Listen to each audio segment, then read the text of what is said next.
Thank you very much. I don't present myself here today as a member of the Council of Ministers, but I present myself here today and I echo the words of Mishra ji, who said that we are gathered here to honor Shri M.J. Akbar.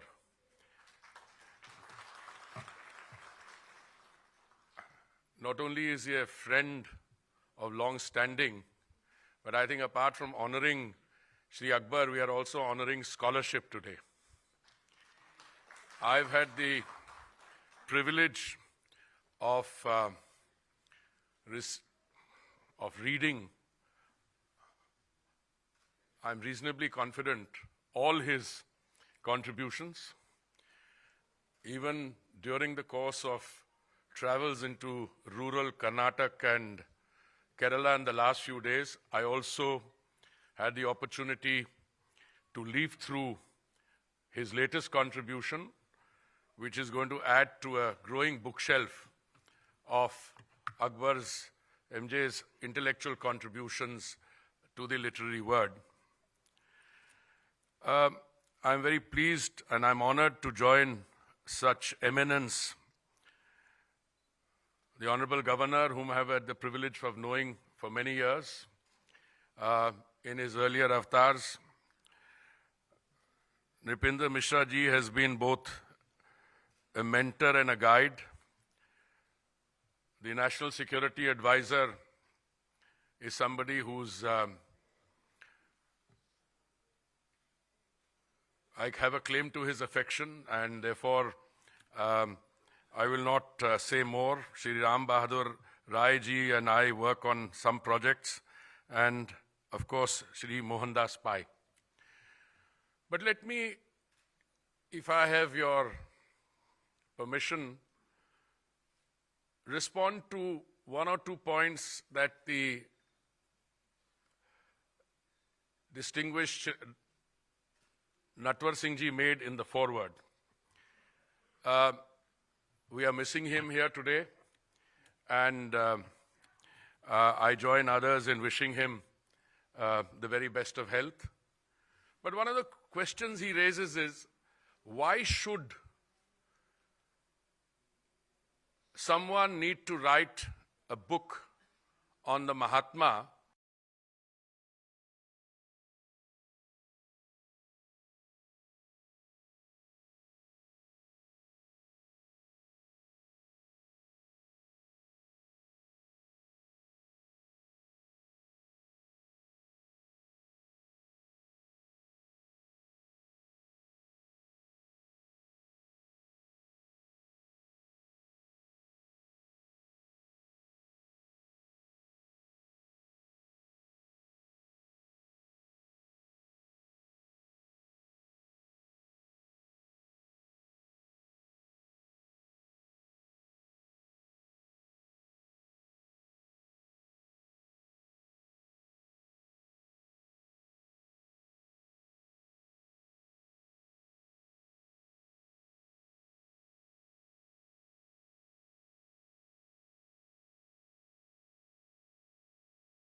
Thank you very much. I don't present myself here today as a member of the Council of Ministers, but I present myself here today and I echo the words of Mishra ji, who said that we are gathered here to honor Shri M.J. Akbar.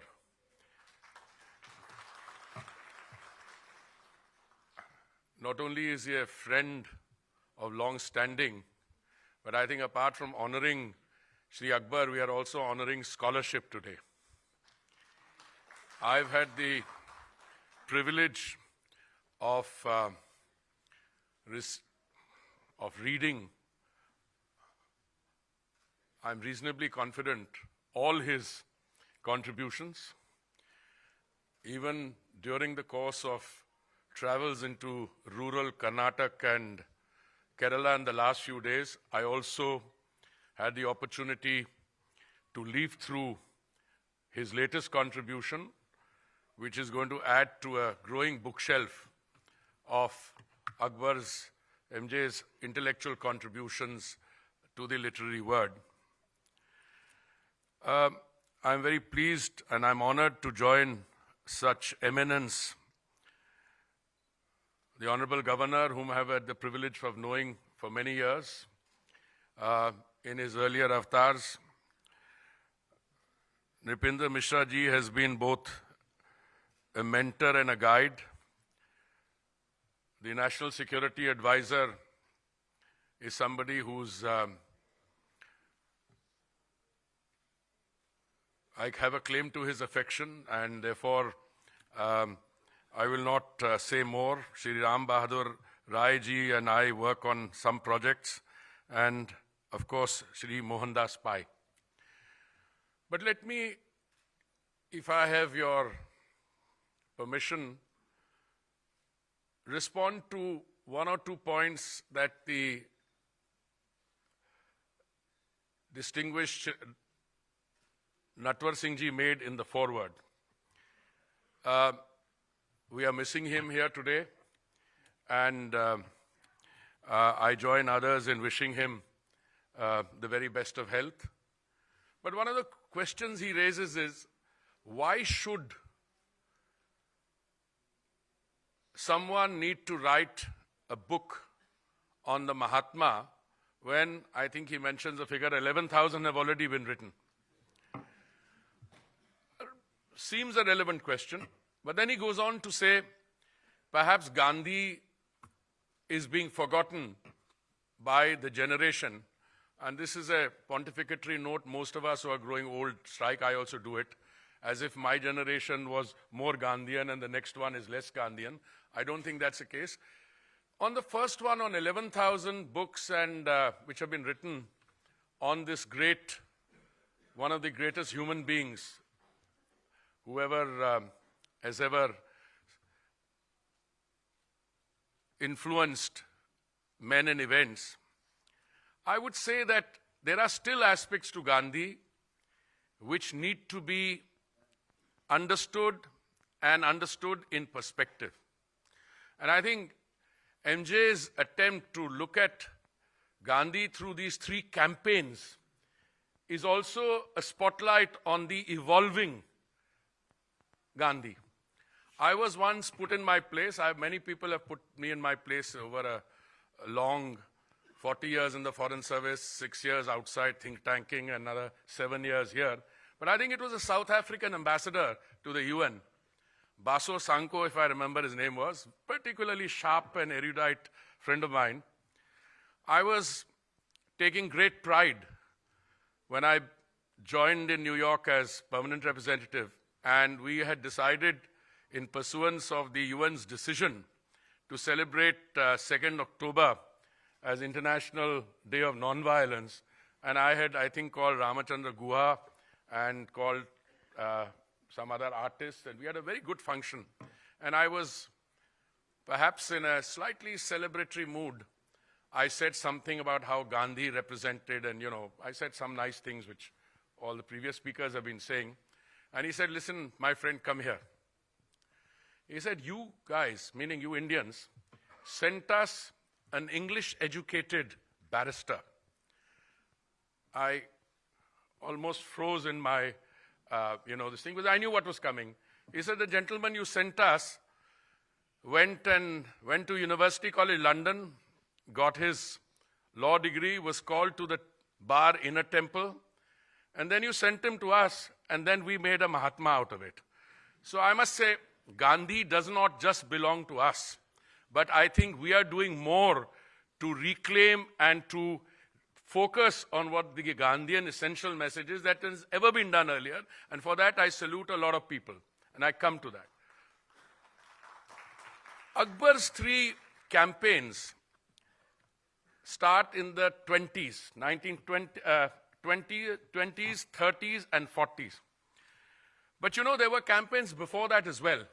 And one of those campaigns I happen to be associated with in a very vigorous way. Gandhiji went around Varanasi and then delivered a speech at the Banaras Hindu College in 1916. And I looked at what exactly he said then. Now, remember, 1916 was well before independence was on the political calendar amongst those who were going to work on it later. And he said then, and I'm just trying to locate that quote, something that deeply affected people then, but we didn't do too much about it, till the Honorable Prime Minister as Chief Minister of Gujarat, resurrected that, made a campaign out of it, and then in 2014, we had this announced from the ramparts of the Red Fort, when the Honorable Prime Minister said that the greatest tribute that we can pay to the father of the nation is to make India open defecation free by the time we celebrate his 150th birth anniversary, which was 2nd October 2019. And I think we were able to do it by 2019 with the exception of one state, even that's been done now. But I just want to read out the quote, which he said. The Mahatma visited the city of Kashi in 1916 to address a gathering of students in various colleges, including the Banaras Hindu University. Disturbed by the filth he saw on the streets of the city and in its famous Vishwanath temple, he famously said, "Is it right that the lanes," and I quote him, "is it right that the lanes of our sacred temple should be as dirty as they are? The lanes are tortuous and narrow. If even our temples are not models of roominess and cleanliness, what can our self-government be?" And I think that is the intellectual spark which lit that consciousness. And when the Honorable Prime Minister in 2014 gave that as a clarion call, a lot of my friends, I don't like using political categorizations, but let's say, for want of a better term, the so-called liberal wings of our friendships, they said, is this an issue to be taken up from the ramparts of the Red Fort? So I had then asked them, what is the issue to be taken up?